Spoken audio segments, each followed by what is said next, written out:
everyone, Coach Craig here from liquidtri.com, enduranceSwimming.com, from Endurance Swimming. You can find me at Endurance Swim on Instagram and at The Salty Swimmer on Instagram as well. It's my personal account. So go check it out. Today I'm here with one quick tip for cold-ish water, open water swimming. Leave your ego on shore. Simple as that.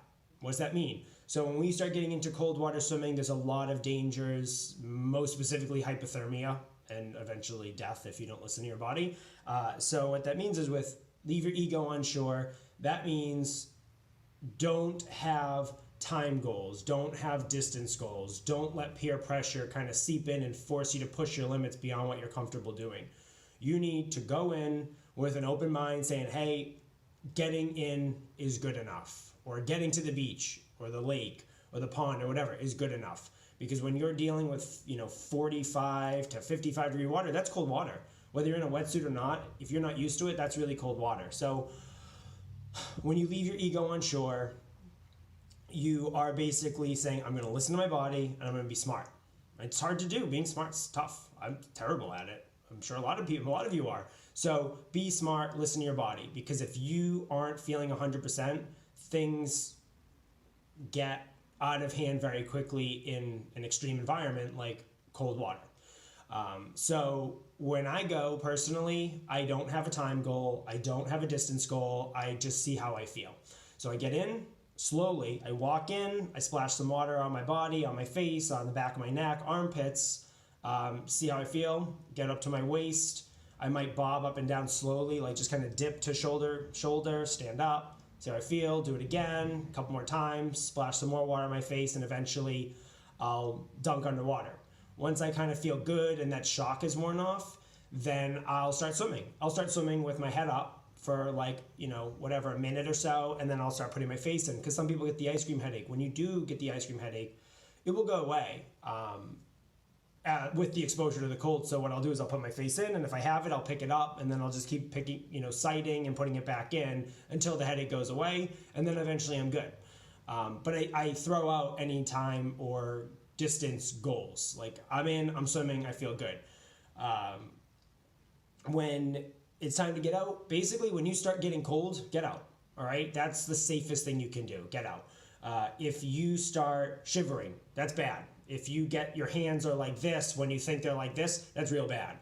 If your stroke rate slows down, that's bad. If your mind and your thinking and your cognitive skills start slowing down, that's real bad. So you need to be aware of the signs of hypothermia. Hypothermia does not care if you are the toughest person in the world, mentally, physically. It doesn't care how fit you are. Hypothermia is setting in at some point, but it doesn't have to. So if you start feeling the chill, it's time to start bringing it in, calling it a day. It's a win. You got out, you got some swimming in, and in times like this with the whole pandemic and stuff, that's great. You got to swim. Awesome, right? So listen to your body. There are times when I go in 48 degree water, 50 degree water, I'll swim some days 45 minutes to an hour. And then other days I can't make it 10 minutes. It's just how I feel on the day, and that's totally fine. That's being smart. Being smart is better than being dead.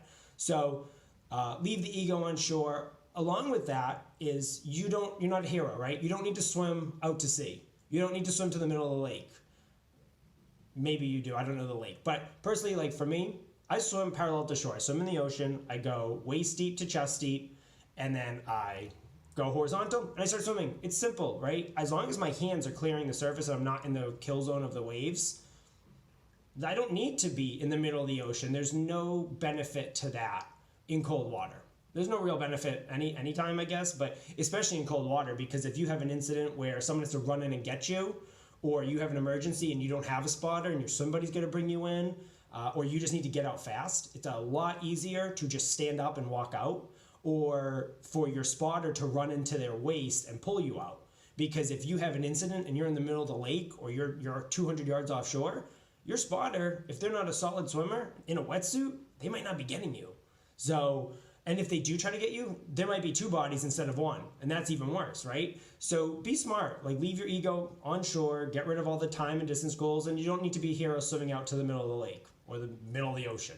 Swim parallel to shore, waist to chest deep water. It makes for a quick, easy exit in case of emergency. It makes for a quick, easy exit when you start getting cold, and it eliminates a lot of potential issues. So get out there, have fun, listen to your body, be smart, enjoy your swims. I hope this was helpful, and I will see you in a video that comes next.